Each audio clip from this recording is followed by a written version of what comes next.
Baru saja rakyat Indonesia dikejutkan dengan rentetan peristiwa bencana yang terjadi pada waktu yang berurutan. Bencana longsor yang terjadi di Banjarnegara, Jawa Tengah beberapa pekan lalu memakan korban jiwa hingga puluhan jumlahnya. Bencana longsor ini tak hanya merenggut nyawa umat manusia, juga meluluh lantakkan semua harta benda yang dimilikinya, serta menyisakan duka dan trauma mendalam bagi korban yang selamat. Belakangan ini, fenomena bencana alam kerap kali melanda Indonesia. Gempa bumi, tanah longsor, tsunami dahsyat yang terjadi di Semenanjung Aceh tepat 10 tahun lalu, banjir, hingga meletusnya Gunung Merapi. Bencana alam ini telah menyebabkan kerusakan dan kerugian, baik yang bersifat materi maupun non-materi. Seolah-olah Allah sedang murka kepada umatnya. Ini mungkin juga menjadi pertanda bahwa dunia ini sedang marah atas apa yang telah manusia lakukan di atasnya, dan menunjukkan bahwa dunia ini semakin dekat kepada kiamat. Kejadian seperti ini pernah terjadi pada zaman dahulu, yaitu pada masa Nabi Lut, seperti diterangkan dalam ayat-ayat Al-Quran surah Hud ayat 82 hingga 83.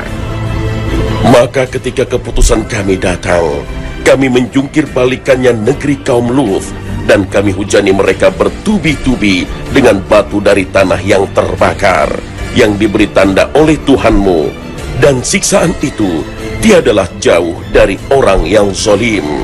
Al-Quran surah Hud ayat 82 hingga 83.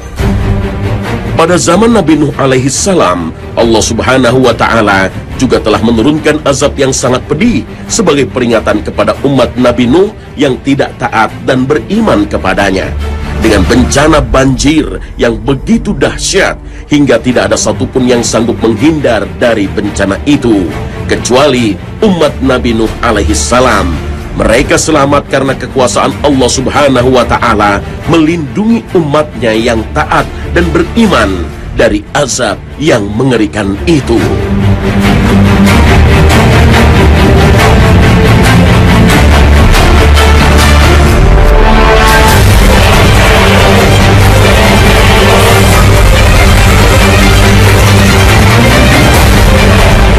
Assalamualaikum warahmatullahi wabarakatuh. Selamat pagi pemirsa Trans 7.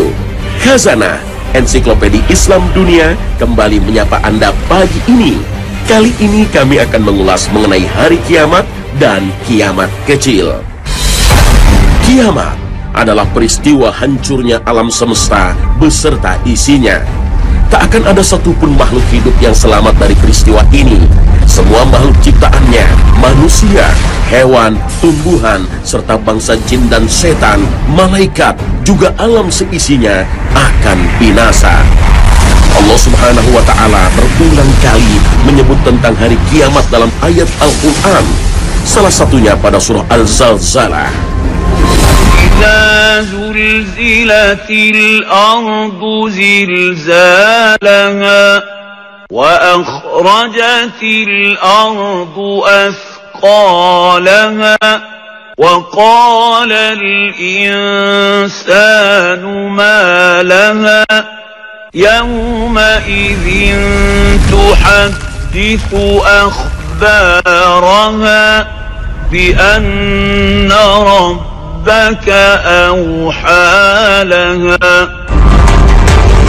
Dalam ayat tersebut digambarkan bahwa bumi ini akan digoncangkan dengan goncangan yang sangat dahsyat.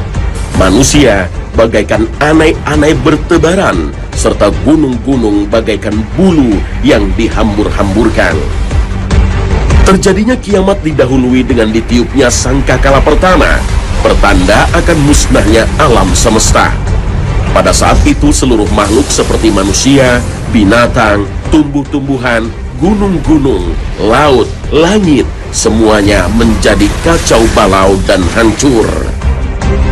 فَإِذَا نُفِخَ فِي الصُّورِ نَفْخَةٌ وَاحِدَةٌ وَحُمِلَتِ الْأَرْضُ وَالْجِبَالُ فَدُكَّتَا دَكَّةً وَاحِدَةً فيومئذ وقعت الواقعة. Ayat-ayat Al-Quran telah menerangkan bahwa peristiwa hari kiamat atau hari akhir adalah peristiwa yang benar-benar dahsyat. Pada saat bumi dan langit digoncang, setiap orang sibuk dengan dirinya sendiri. Orang tua tidak dapat menolong anaknya. Sebaliknya, anak tidak dapat membantu orang tuanya. Setelah itu semua makhluk yang bernyawa menemui ajalnya. Kemudian malaikat Israfil meniup sangkakala sekali lagi. Tiupan sangkakala yang kedua ini Allah menghendaki agar semua manusia bangkit kembali dan mereka dikumpulkan di padang mahsyar untuk menjalani pemeriksaan amal perbuatan yang dilakukan selama hidup di dunia. Setiap manusia menerima catatan yang lengkap tentang amal perbuatan selama hidup di dunia. Di hadapan pengadilan Allah, manusia tidak bisa berbohong karena mulut mereka dibungkam. Yang menjawab pertanyaan adalah anggota badan yang lain. Allah berfirman dalam surat Al-Zalzalah ayat 7 dan 8. Barang siapa mengerjakan kebaikan seberat zarrah pun, niscaya dia akan melihat balasannya. Dan barang siapa yang mengerjakan kejahatan seberat zarrah pun, niscaya dia akan melihat balasannya pula. Seluruh amal perbuatan manusia akan memperoleh balasan dari Allah Subhanahu wa Ta'ala. Balasan ini sangat tergantung pada amal yang telah dilakukan selama hidup di dunia. Jika amalnya baik, maka balasannya berupa pahala dan surga. Sedangkan jika amalnya buruk, maka balasannya adalah siksa neraka. Al-yawma tujza kullu nafsin bima kasabat la zulma al-yawm inna Allaha sari'ul hisab. Sebelum kiamat besar terjadi, serangkaian peristiwa dahsyat yang disebut kiamat kecil menjadi teror bagi umat manusia. Mungkin kita tidak sadar, kiamat kecil ini telah terjadi, bahkan sebagian besar tengah terjadi di tengah-tengah kita. Inilah isyarat akhir zaman. Pemirsa Khazanah, tiada seorang pun yang mengetahui dengan pasti kapan kiamat itu datang. Namun Allah Azza wa Jalla telah memberi petunjuk mengenai semua tanda-tanda akan datangnya hari akhir. Pertanda inilah yang menurut para ulama didefinisikan sebagai kiamat sughra atau kiamat kecil. Kiamat kecil adalah kerusakan yang dialami sebagian alam setiap waktu, seperti bencana alam, gunung meletus, kebakaran hutan, atau bahkan meninggalnya seseorang.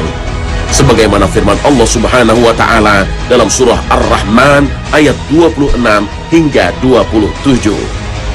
Kullu man 'alaiha fan wa yabqa wajhu rabbika dzul jalali wal ikram.